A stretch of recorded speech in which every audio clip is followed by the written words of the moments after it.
Hello everyone! Welcome back to my YouTube channel, Bato sa Attorney Claire Castro. Pag-usapan natin itong bagong bayaran. Bayaran pala niya ang isang Marian Rivera at Chel Jokno na mga informant ni VP Sara.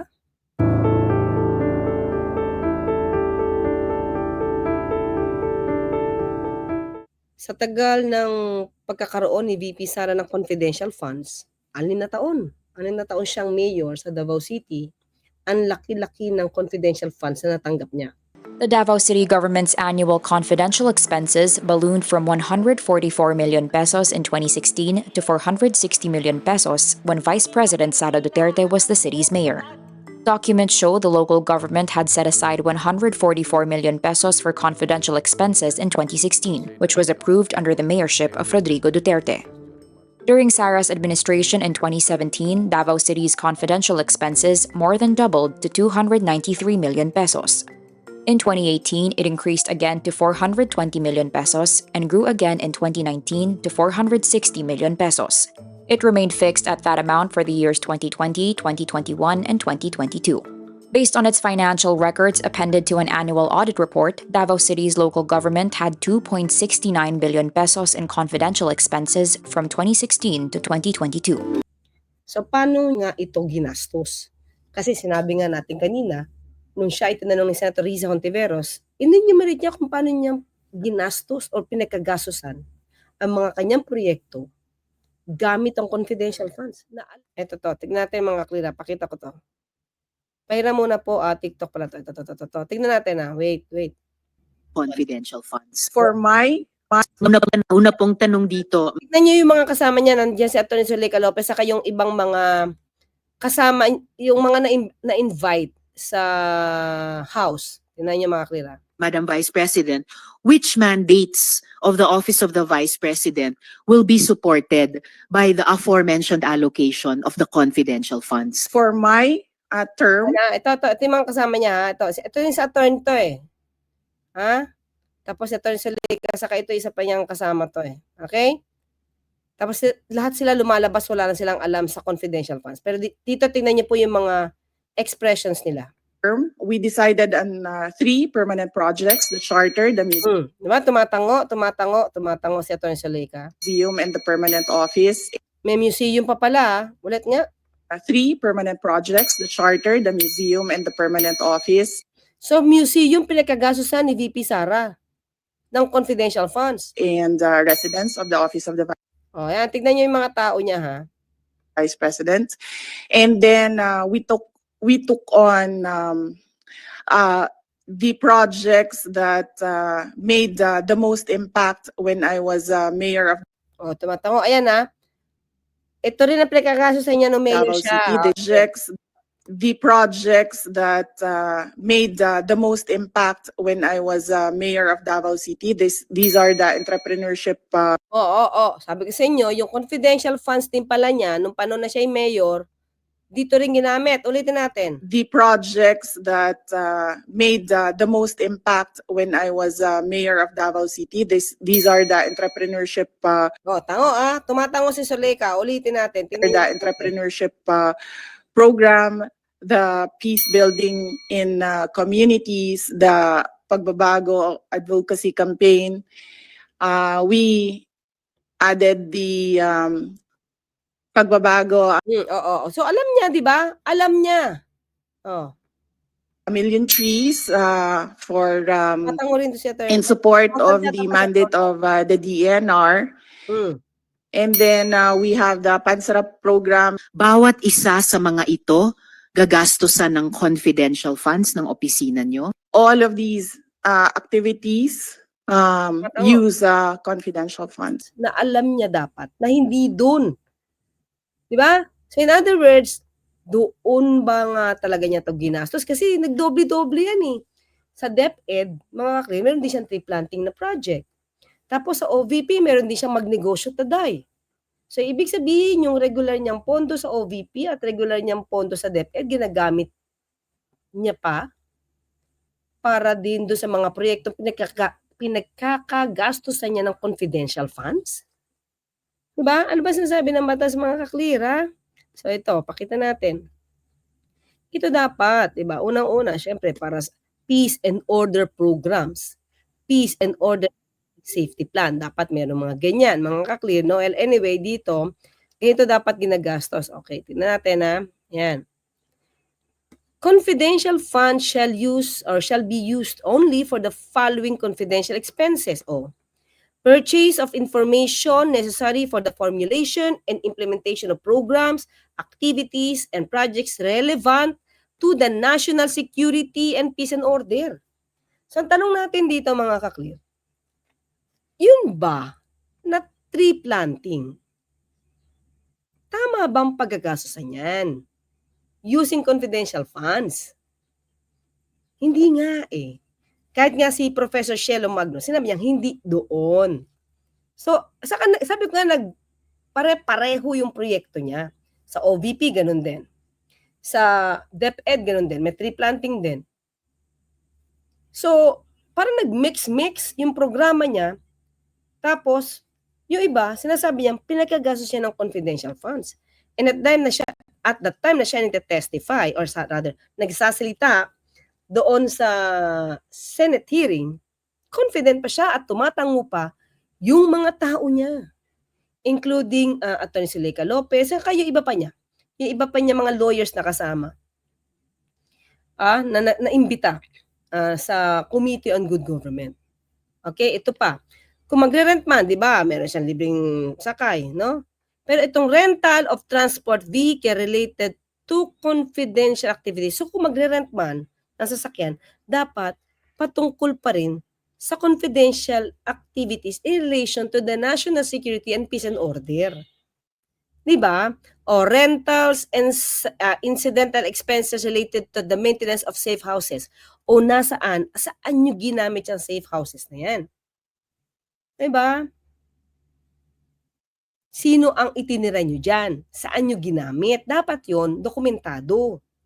Purchase or rentals of supplies, materials, and equipment for the confidential operations. Let's say, sabi natin, bibili ng baril, kailangan. Diba? Kung kailangan, diba? Baka naman kasi meron naman ng supply na hindi na kailangan gumastos. Pero kung meron kayong gagamitin na equipment or something na materyales para maging successful ang isang operation na to, pwedeng hindi nyo idaan sa regular procedure. Itong procurement, syempre, very confidential yung operation, tapos may makakaalam, di ba? So, mahirap yan. Kumbaga, masusunod yung operasyon. Yan. Yung kanilang operasyon, hindi dapat masunog. So, pero dapat, ipakita nyo na yung binili nyong gamit ay para sa confidential operation. Hindi lang bili kayo ng gamit, bili ng lamesa, bili ng school supplies. Kasi sinabi niya, di ba, libreng school supplies, project din, gamit ang confidential funds. Hindi pwede. Diba? O payment of rewards, ito na tayo, to informers. Diba? Siyempre, subject to the following. O sige, sabihin natin, si Marian Rivera, bayaran si Marian Rivera at saka si Chel Jokno. So, itong pagbabayad sa kanila ay approved ng head of the agency. Sino bang head of the agency? Si DepEd. Of course, sino? Si VP Sara. Sa OVP, sino bang head doon? Di si VP Sara. So, ang mga payment of rewards to informers din, alam niya yan. Inaprubahan niya yan eh. And it's supposed to be supported with documents evidencing the success. Dapat may success of the information gathering. Ipapakita niyo yan. Diba? Hindi yung pwede, bayad kami kay Marian Rivera kay Chel Jokno. Tapos wala nang report, wala nang follow-up. Di pwede yun. Diba? Kasi pwede talaga siya maging subject sa korupsyon, sa nakawan ng pera. Dapat ng activity, ang ibibigay nyo sa reward, na ibibigay nyo reward sa informer, dapat ang binigay niyang info directly related to the conduct of the specific confidential activities of authorized agencies. Sabi nila ganito, ito yung pagkakadinig ko dati kay kay SDO Gina Acosta. Kung ako nagkakamali, sabi niya, may binayaran daw po para malaman kung sa paggagawa ng satellite offices ay safe. Diba? So may informer, teka lang. 'Di ba sa lugar niyan, ito nga sabi natin, sa lugar na 'yan, kung sila'y magpapatayo man ng satellite office, hindi ba puwede na lang sila makipag-ugnayan doon sa mga naka-assign doon, let's say may PNP, ba? Kung sino man yung assigned doon na puwedeng, nagmo-monitor, nagbabantay sa lugar na 'yon. Halimbawa sa bandang Mindanao, 'di ba? Kailangan pa ba na kayo ay magkaroon ng sarili niyong informer na maaari niyo namang gamitin na kung ano mang ang impormasyon na nakukuha ng National Security Council, ng PNP, ng AFP, 'di ba? Kung ang satellite office lang naman ang inyong ilalagay sa isang lugar. Satellite office ng OVP or DepEd, 'di ba? Sige. Uncover, prevent illegal activities that pose a clear and present danger to agency. Yan. So, may mga illegal activities ba kayong nadinig? At ito'y na-prevent. O di ba, dapat kasama yan sa report. Kasi successful yan na pag-gather ng information, nakakuha kayo. Tapos na-prevent yung di umanong maaaring gawin. Diba? Sa mga pasilidad, sa mga properties ng government na under sa inyo. Others may be authorized by the GAA o other special laws. Diba? Ito mga kaklira. Ito sabi. Ito pala, sorry. Tadagdag ko to. Itong mga pag-prevent ng illegal activities, hindi nyo to sinosolo. Dapat done in coordination with the appropriate law enforcement agencies. So, ang tanong natin, nakipag-coordinate ba ang OBP o ang DepEd sa ibang mga law enforcement agencies kung meron silang in-stop o naging successful sila sa sinasabing illegal activities? No, that pose a clear and present danger to agency personnel or property. Dapat meron gano'n. Dapat nakipag-coordinate sila sa ibang law enforcement agencies. Di niya sinusolo. Tapos wala kayong success na report or success report of success. Diba? Wala kayong report of any successful operations. So, dapat meron. Okay? Now, ito pa, mga kaklira. Ito, conduct of confidential activity shall, as far as practicable, be done with proper collaboration with any of the following law enforcement agencies. Ginawa ba ito? PNP. Diba? PNP. AFP. PIDEA. And other agencies with law enforcement functions. So, meron ba kayong report niyan? So, dapat meron, di ba? Kung kayo gagawa ng itong klaseng operasyon, dapat, as much as possible, makikipag-coordinate kayo. So, when you say, as far as practicable, kasi shall to mga kakliro. So, pag sinabi natin, as far as practicable, kung kakayanin, kung may oras. So, ngayon, i-prove nyo kung hindi man kayo nakipag-coordinate dito, bakit? Di ba? Kasi shall to shall be done. So, kung hindi lang kakayanin, halimbawa, mabilisan, wala silang makontak na taga-PNP, kumaga mabilisan yung operasyon. Pwede hindi kayo magtawag ng anumang sino mang representative from the PNP, AFP, PIDEA, kasi mabilisan. Pero kung planado ito, ang inyong operasyon, at you have the time to contact, to collab with these other law enforcement agencies, gawin nyo. Bakit? Para masabing nagtatrabaho kayo. Diba? Yun yung batas. Shall. Diba? It shall be done. Dapat may record kayong ganyan. So, tanong natin, meron ba kayong record patungkol dyan? Diba? In no case shall CF or confidential funds be used for salaries, wages, overtime, additional compensation, allowance, and other fringe benefits of officials and employees who are employed by the government in whatever capacity or elected officials except when authorized by the law. O, ngayon, yung envelope na pinamimigay nila kay Ma'am Gloria, sino ba? Marami pa eh. Marami pa. Yung isa pang accountant umuo eh. Saan galing yun? Yung envelope na yon na may lamang pera, saan galing yun? Bawal gamitin ng confidential funds. Bawal din sa representation, consultancy fee, or entertainment expenses, or construction or acquisition of buildings or housing structures. Bawal. Ito pa mga ka-clear. Ito importante. Disbursement, no, yung paggastos from CF shall be supported with documentary evidence. Okay?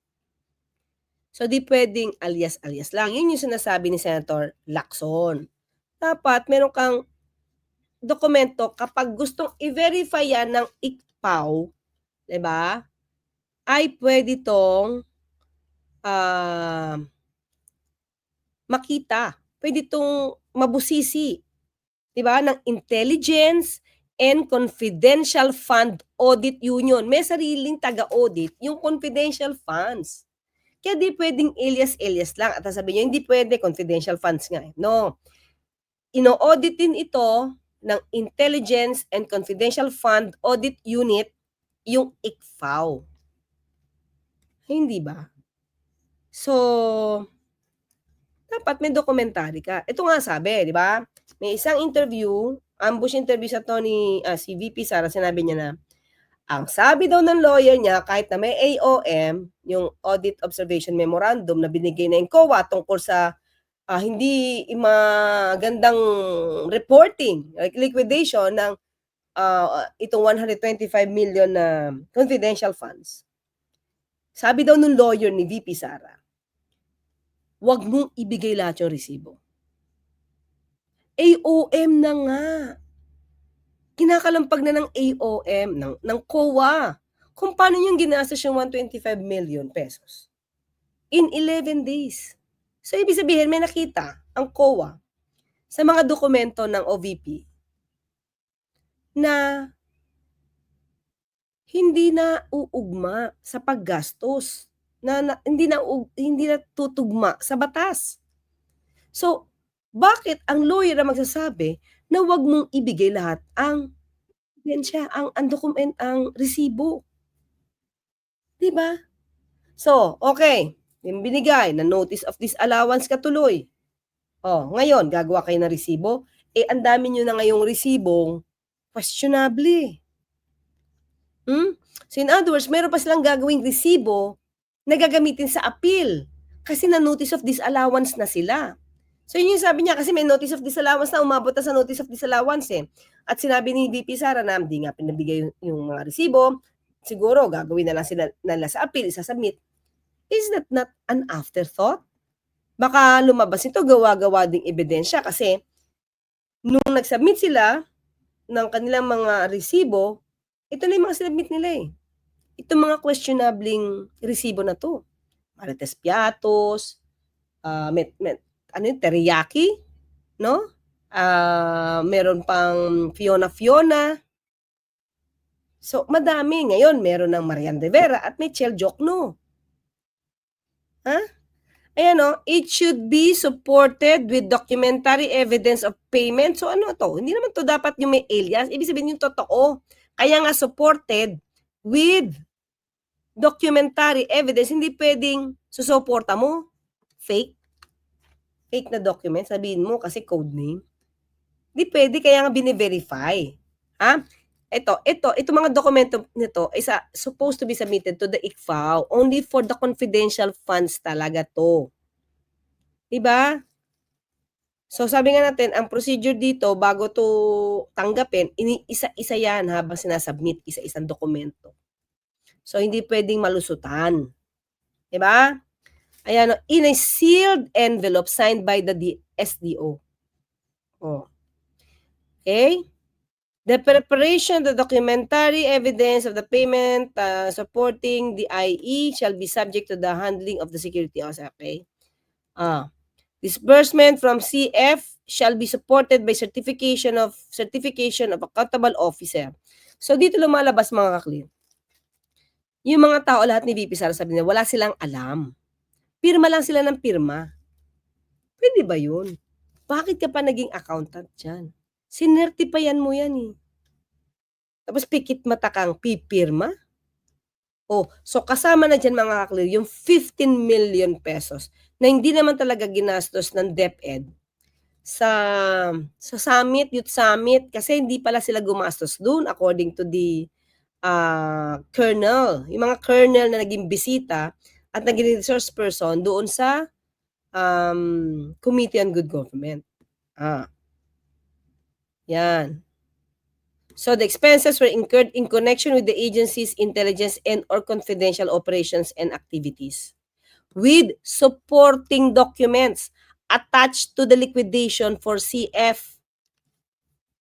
Documentary evidence of payment kept in a sealed envelope in the vault in the office of the SDO. Ikikip yun, sealed yun, kaya kasi confidential. Pwede lang mag-verify nito, di ba? Yung ICPAW, i-inspect siya. That the details, that the details and supporting documents of the transactions that are classified, diba? Classified eh. Kumaga mga hindi pwede basta-basta tumakita, classified nga, kaya nga nakasil eh. Are in custody of the agency. Ang agency magtatago. VP, DepEd, sila magtatago niyan. Diba? And kept in its vault which may be inspected by IFPAW if the circumstances so demand. Diba? So, pwede. So, dapat yung supporting documents na magpapatunay si Marian Rivera ay si Marian Rivera, si Chel Jokno ay bayarang Chel Jokno, dapat meron kayong supporting documents na talagang sila yung binayaran mo. O kung ilis man yon, at least magkaroon ng paano matitrace na itong si Marian Rivera at itong si Mr. let's say MR pangalan, Mrs. MR, one and the same person. Diba? So, ito na. The funds are not used for payment of salaries, wages, overtime, etc., etc. Okay. Yung pag-purchase ng equipment should be relevant to the confidential or intelligence activities. Yan na. So, ganun yung paano to i-report. Hindi pwedeng peke yung pangalan, hindi alam kung totoong tao. Tapos sa vault nila, sa sealed envelope nila, walang supporting documents. Yun ang mahirap. Kaya siguro, maaaring masabing, ang hirap idepensa ng confidential funds ni VP Sara kung ito lang ang pagbabatayan. Diba? Kung ito lang ang pagbabatayan. Diba? At sa atin naman mga clear, hindi na to aabot sa impeachment mga kaklear kung lahat ito supported with, diba, documents na hindi fake. Bakit mo ba papaabutin sa impeachment? Bakit papaabutin mo ba sa pag-aaway-away na ibang mga politiko para ipagtanggol ka o para kalabanin ka? Kung kaya mo namang ipagtanggol lahat, pati ng tao mo, itong confidential funds na ginastos ninyo. Ang hirap bang gawin nun? Public servant ka naman eh. Diba? Kung ito pala mga kaklear, hindi na to umabot sa notice of disallowance, sa totoo lang, naayos nila, sabi, ay hindi sir, kulang po yan, o ito po, ready kami for inspection, naka-sealed envelope, nasa sealed envelope po yan, nasa vault namin, ito po lahat. Mawawala, hindi na aabot sa notice of disallowance. Diba? At hindi na aabot sa investigasyon sa Committee on Good Government, hindi na aabot sa impeachment kasi nasagot na na maayos, dire-diretso, kompletong dokumento. That's the point. Now, ang dami na nakikitang ibang mga dokumento. Tapos ang hirap-hirap nyo pa rin sabihin bakit may Marian Rivera, may Chel Jokno. Parang ang hirap ma-explain kung paano ginastosan dinala ang confidential funds. Dahil mukhang dinala niya, kung totoo niyang pinagkagastos yung mga tree planting na yan, sa mali niya dinala. At gaano ba ang nagastos niya para sa tree planting, libreng sakay? Para pagbuhusan ng confidential funds. Sabi ko nga, nag-overlap yung mga projects ng DepEd o VP Kasi yan din ang projects na binabanggit ng OVP sa kanang DepEd. Diba? Okay? So hanggang dyan lang muna po tayo ha. Tignan natin ano ba? Sino si Marian Rivera at sino si Chel Jokno sa buhay ni VP Sara. Hanggang sa muli, magkita at magkarinigan tayo. Ako po sa Tony Clay Castro, nagpapalalang, huwag tulugan ang inyong karapatan. Bye!